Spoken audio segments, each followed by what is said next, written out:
Well, it's been a heck of a week. I've been struggling with Amazon for weeks to get my products listed. By Wednesday, for the first time, I could place an order on Amazon for fire in a bottle Disodium Succinate and or fire in a bottle stearic acid. Later that day, my New York Knicks defeated the Cleveland Cavaliers to go to the second round of the NBA playoffs for the first time since 2013. But then after the Knicks game, someone added me on Twitter and sent me this tweet from John Speakman. I had about 4 different video ideas in the early part of the week. When I fell through on this series of tweets from John Speakman, I realized this is a truly momentous publication. John Speakman's an interesting guy. I've talked about him before. This is a paper that he published last year called Higher Than Predicted Resting Energy Expenditure and Lower Physical Activity in Healthy Underweight Chinese Adults. And so they went to China, they measured people's resting energy expenditure. So this is how much energy you burn when you're just laying reclined in a chair or on a bed. They hook up a breathing apparatus so they can see how much oxygen you're burning and how much carbon dioxide you're exhaling. What they showed in this paper is that, in fact, the leanest people have the highest resting metabolic rates and are also the least active, which makes sense because if you're burning off all your calories while you're just sitting there, you don't have a lot of extra energy to run around. John Speaker also did this very interesting paper looking at different macros in mice and showing that what they call the protein leverage hypothesis, the idea that a higher protein diet leads to increased satiety and therefore higher proteins diets cause you to lose weight, was not true in mice. This paper also showed that increasing sugar in mice didn't necessarily make the mice fat. But what the paper did show is that the sweet spot in mice, around 40 to 50% of calories from fat, will make them more obese than a low-fat diet, and that a very high-fat diet of 80% of calories will make mice less obese than the mice given 50% of calories as fat. They will still be fatter than mice given a high-carb, low-fat diet. So these are some very interesting studies that Speakman has done, but this is the study that came out this week. Total daily energy expenditure has declined over the past 3 decades due to declining basal expenditure, not reduced activity expenditure. And he's talking about people in the US mostly, but also in Europe. This is the trend of energy expenditure from over the last 100 years, from 1920 to 2020. And as you can see, you don't have to worry too much about the label on the vertical axis. The point is that basal metabolic rates are dropping, and that's the amount of energy you burn when you're just sitting still. This is my article about the same thing from 2021, we were looking at the same, he's looking at the same papers that I'm looking at and concluding the same thing. You can see the yellow cluster here. This is their BMI. So these women are quite lean with a BMI in the low 20s, and their metabolic rate adjusted per kilogram of body weight is around 26 or so. This blue line is women in 1986 of the same BMI. So, right, these are also quite lean women, and their metabolic rate is around 22 or 22 and a half. And so these women in 1919 are burning significantly more calories while they're just sitting there doing nothing than women in 1986. Speakman in that series of tweets goes on to say, we are currently expending about 220 kilocalories per day. That just means calories per day, less for males, and 122 calories less for females than people of our age and body composition were in the late 1980s. These changes are sufficient to explain the obesity epidemic in the USA. I actually mostly agree with him on this, but not in a calories in, calories out kind of way, and I'll come to that later. He goes on to say, for 1,500 individuals, we also had measures of basal energy expenditure and could therefore calculate the activity expenditure, both adjusted for body composition. To our surprise, adjusted activity energy expenditure has actually increased over time. And so that means the amount of energy that you burn in addition to your basal energy expenditure when you're walking around and doing things. And he had a whole series of reasons for why that was. Essentially more increased leisure activities. People are hiking more. People are jogging. People are exercising. But it's also simply because people who are obese, it takes more energy to move around. And so for both of those reasons, we actually, you can see on the bottom here, This is activity energy expenditure. And you can see, so this is basal energy expenditure on the top. And you can see per day, this is megajoules per day. People are burning 6 to 8 megajoules of energy. That's their basal expenditure. And then the additional amount that you burn moving around and doing things is only about 4. So the basal expenditure is a much larger percentage of your overall expenditure than is moving around. And that is one of the reasons I think why it's hard to lose weight just purely by exercising, because it's such a smaller percentage of your total daily energy budget is the moving around part of your budget. And so if you can change your basal energy expenditure, that has a much larger effect, because one, your basal energy expenditure is running 24 hours a day, right? And if you can turn that up a little bit, well, that's a lot more calories gone by the end of the day. And so anyway, what he shows here is, this is, so the 0 point here is like halfway between -50 and 50. I'm not sure why they went to -50, but this is in months since January of 1982, right? So this imaginary line here would be January of 1982, and this is the number of months that have gone by. So the blue lines are 1990, 2000, and 2010, and you can see that basal energy expenditure is just significantly declining over the 30-year course of this graph. Speakman then goes on to say, interestingly, this parallels the previously reported decline in body temperature over the same interval, and he quotes the exact same study that I presented in my video 2 weeks ago called The Emergence Diet, where I showed that in 1900, this was people's body temperature, just about 37, and this horizontal axis is age. So in the year 1900, that's the light blue line, people at 40 years of age had a normal body temperature of just about 98.6. That dropped slowly as they aged, but it still stayed at 98.3 or something. Whereas now the orange line at 40, people's body temperature is about a degree lower than that. So maybe 97.6, something like that. And so Speakman is really embracing all of the tenets of the fire in a bottle philosophy, which is that probably the decline in metabolic rates is connected to the decline in body temperature. Then he goes on to fully embrace the fire in a bottle philosophy by saying another important factor is diets. Diets has changed enormously over the past 100 years. Notably, there has been a large reduction in consumption of saturated fats and changes in the balance of omega-3 and omega-6 fatty acids.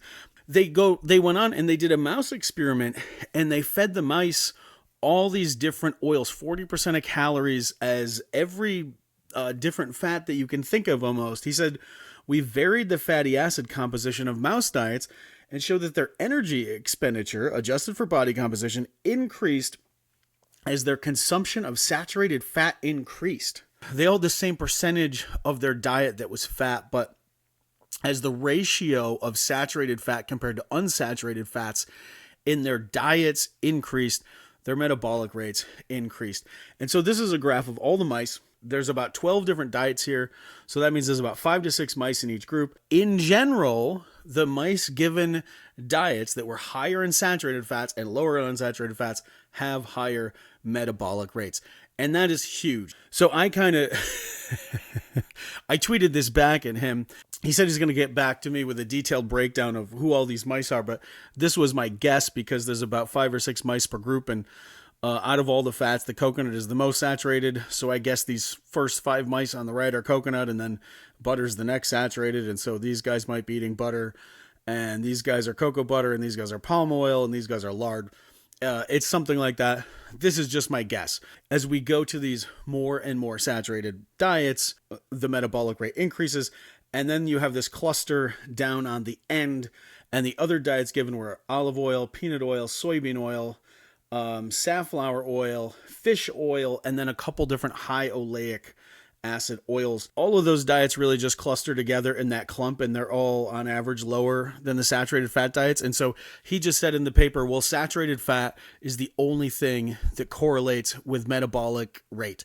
The unsaturated fats are all roughly equally bad. And if you remember, he also said this might be sufficient to explain the obesity epidemic is the rise in consumption of unsaturated fats, which I think when a mainstream researcher says that, that's a pretty big deal. This is just another data point from my blog. This is back in January of 2021.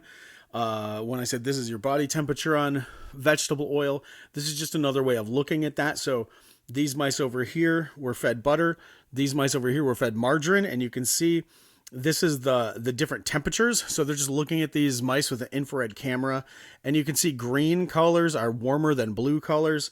And so you can see in these butter-fed mice, the back of this mice is all green, whereas this margarine-fed mice, its back is all blue. So this mouse is colder than this mouse.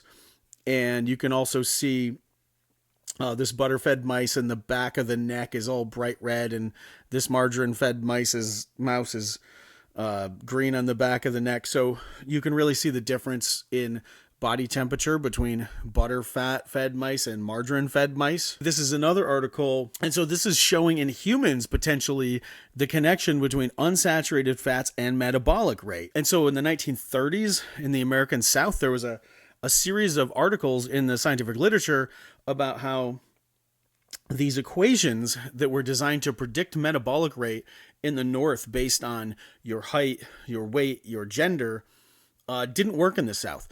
These metabolic rate equations that were quite accurate in the North. You can see here, this is women at a university in Connecticut in 1939. When you use that equation to predict these women's metabolic rate, it was accurate to within 2%. In universities in the South, when you use that same equation to predict women's metabolic rates, the equation would predict that their metabolic rates should be 10 to 14% higher than were actually measured. So in the 1930s in the South, you saw a 10 to 14% depression in metabolic rates compared to women in the North. Now I take this table out of the 1939 USDA Yearbook of Agriculture, and what it shows is that different fats were consumed in the North versus the South.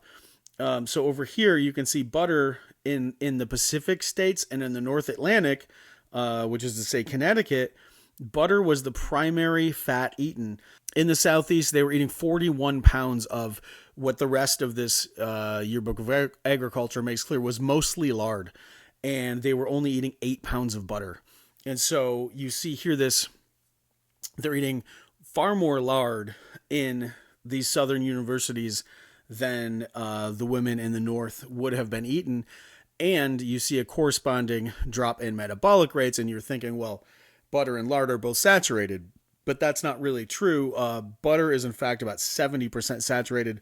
Lard is about 40% saturated, about 50% monounsaturated, and about 10% polyunsaturated. So there really is a huge difference in saturation level between butter and lard, and that matters. And you could see that play out in the drop in women's metabolic rates. Herman Ponzer jumped into the fray here. Herman Ponzer just wrote a book called Burn about metabolic rate, which is a pretty good book. So here we have a second mainstream guy saying lower basal metabolic rate could be due to diet changes.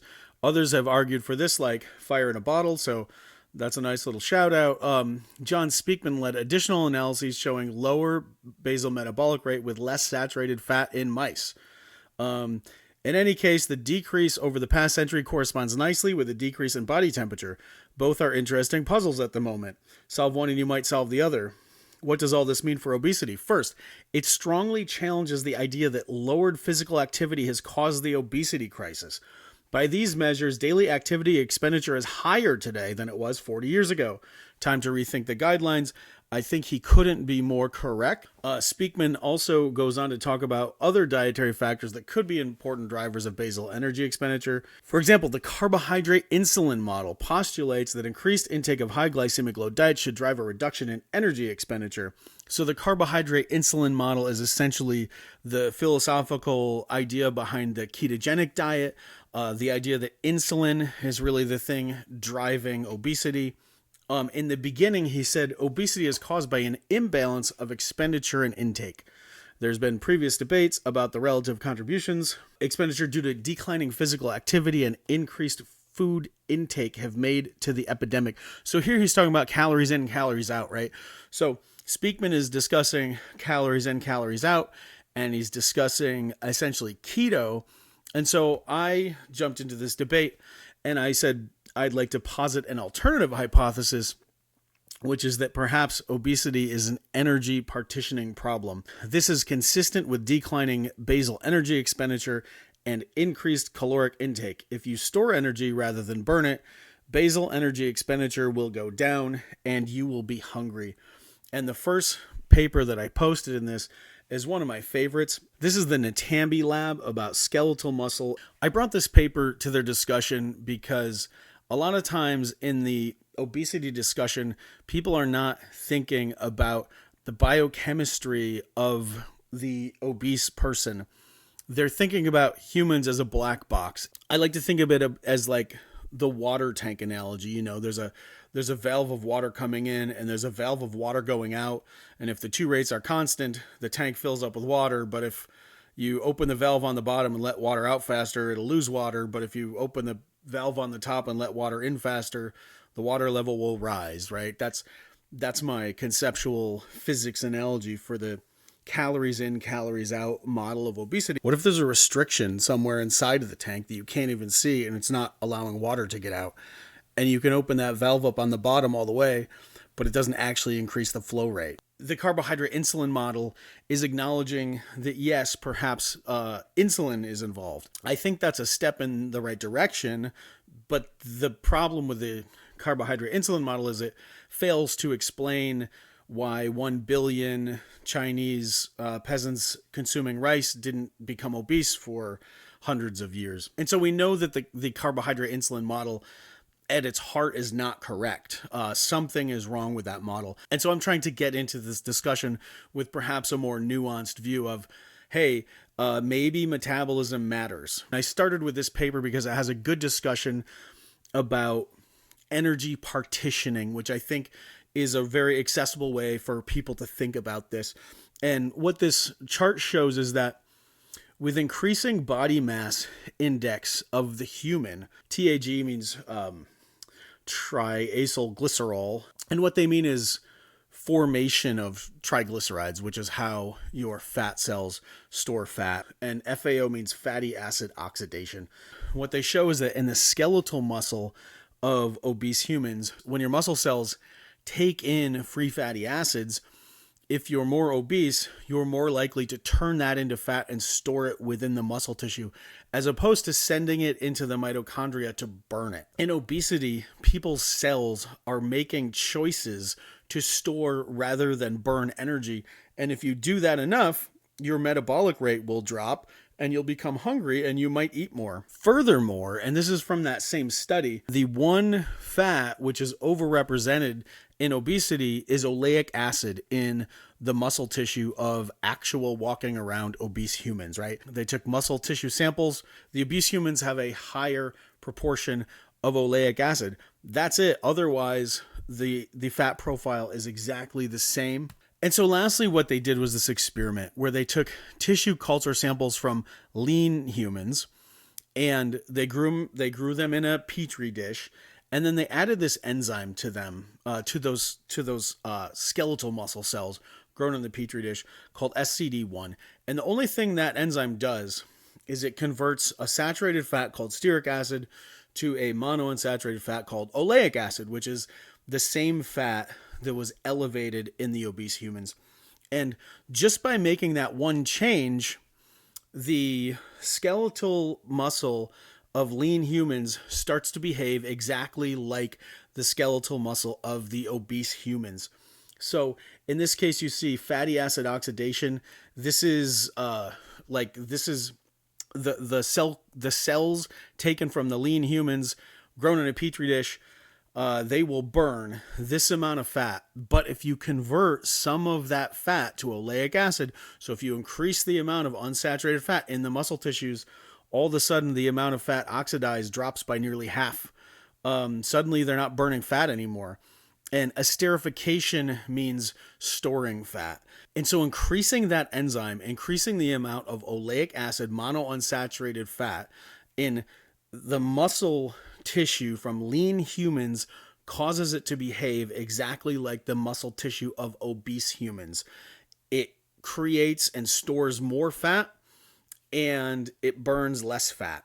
And so what I also want to add to this discussion with these other researchers, they're talking about feeding mice fats with different saturation levels.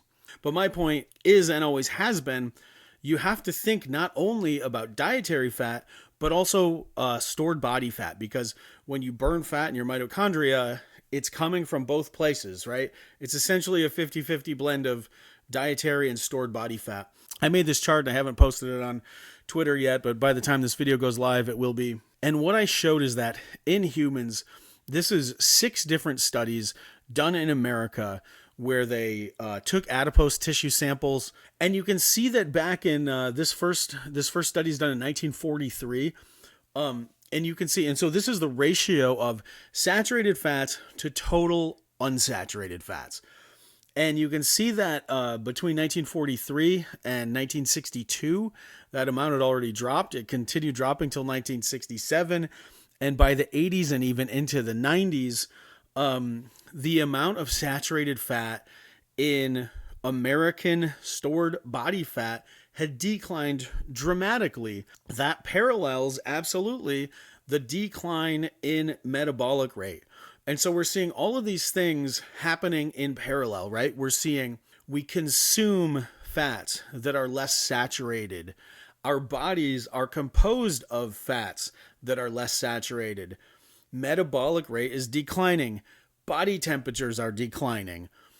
All of this is happening together. This is the, if you really want to think about this more, this is the data I used to make that graph about the declining saturation levels of body fat. What you can actually see is that back in 1943, there's a whole lot more, there are more fats than these 5. So this is palmitic acid, this is stearic acid, this is oleic acid, 18.1, and this is 18.2, that's linoleic acid. Some of the studies report a lot more fats than these, but the older ones don't have the fats broken down as much. And so these are the things that it's sort of that it's possible to compare since 1940 until now. What you can see is that, so this column here, 16.0 and 18.0, these are the saturated fats. And you can see that the saturated fats just simply decline over time. What happens in the monounsaturated fat and the polyunsaturated fat is actually interesting. The monounsaturated fats increase from 1943 until 1967. Polyunsaturated fats, if anything, are kind of flat or maybe even go down a little bit. But then by 1981, you really see this rise in polyunsaturated fats. But what happens is monounsaturated fats don't really go down. The monounsaturated fats, they hold their own. What the polyunsaturated fats are replacing is the saturated fats. I mean, you can see here from 1967, in this sample, 56% monounsaturated fat. In 1989, it's still 56%, right? So the MUFA isn't going anywhere. The MUFA's around for the long haul, but the saturated fat is the thing that is lost over time. And you can see this, the saturated fat to monounsaturated fat ratio goes down by 50%, right? And this 91, I mean, saturated fat's down to 22% from 33%. I mean, that's a massive drop, right? But from 1943 to 1991, monounsaturated fat is actually up, and polyunsaturated fat is up as well. And so we're seeing a parallel rise in polyunsaturated fat and monounsaturated fat, and a drop in saturated fat. And these numbers are called DOIs. If you want to look up all these reference, just look for, go to PubMed and punch those numbers in, and you'll find the articles. Oh, and a quick word from our sponsor. You can now go to Amazon, and you can see there, I searched for Fire in a Bottle Succinate up at the top, but there's also stearic acid available online right now, so you can now get Fire in a Bottle Succinate and Fire in a Bottle Stearic Acid at Amazon.com.